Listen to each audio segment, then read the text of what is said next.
দিয়ে পাস্তা বানাবো। তার জন্য আটা নিলাম, সামান্য একটু লবণ, সামান্য একটু পরিমাণ তেল, একটা ডিম ভালোভাবে মিশিয়ে নেব।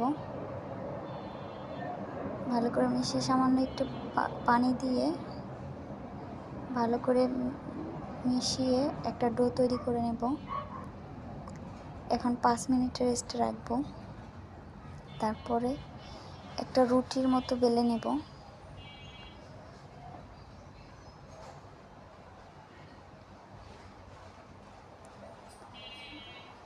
রুটি বেলে একটা মুখার সাহায্যে ছোট ছোট লিচির মতো কেটে নেব।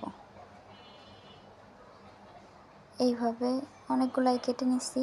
পুরো রুটিটাই কাটার পরে এইভাবে ছাড়িয়ে 2 হাত দিয়ে চাপ দিয়ে আরেক পাশ থেকে এইভাবে চাপ দিয়ে একটা পাস্তার মতন বানিয়ে নেব। প্রথমটা অবশ্য আমার ভালো হয়নি। এরকম কয়েকটা বানিয়ে এইভাবে পাস্তাটা বানিয়ে নেব সুন্দর সুন্দর আকারে। যে যেইভাবে নকশা দিয়ে আর কি বানিয়ে নিতে পারে। এইভাবে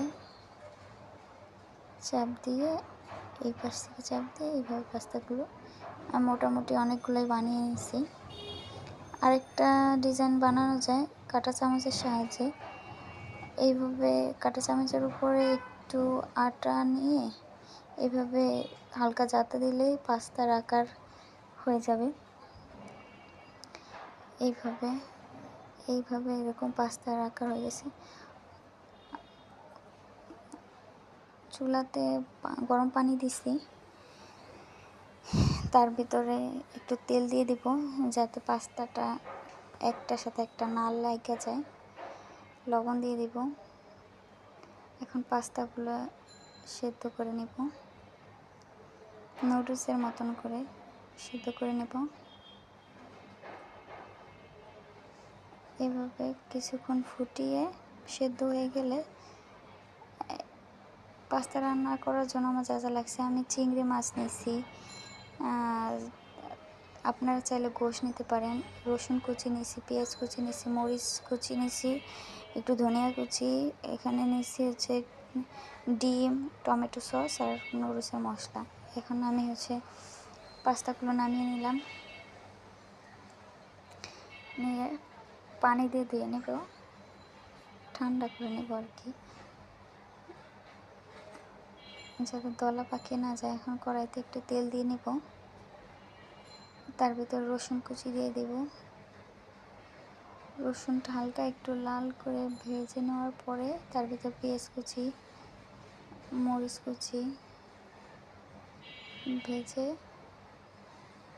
চিংড়ি মাছগুলো দিয়ে দেব।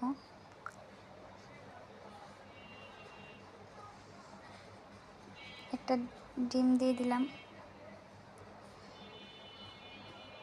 ডিমটা এইভাবে ভেজে নেব। টমেটো সস দিয়ে দিব।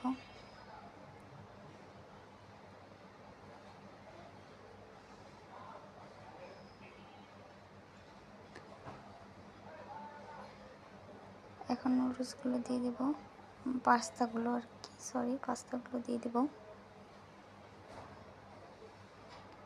পাস্তাটা মশলার সাথে মিশিয়ে ভালো করে এবার দিয়ে দেব নুডলসের মশলা, মানে ম্যাগি মশলা, ধনিয়া পাতা দিয়ে নামিয়ে নেব।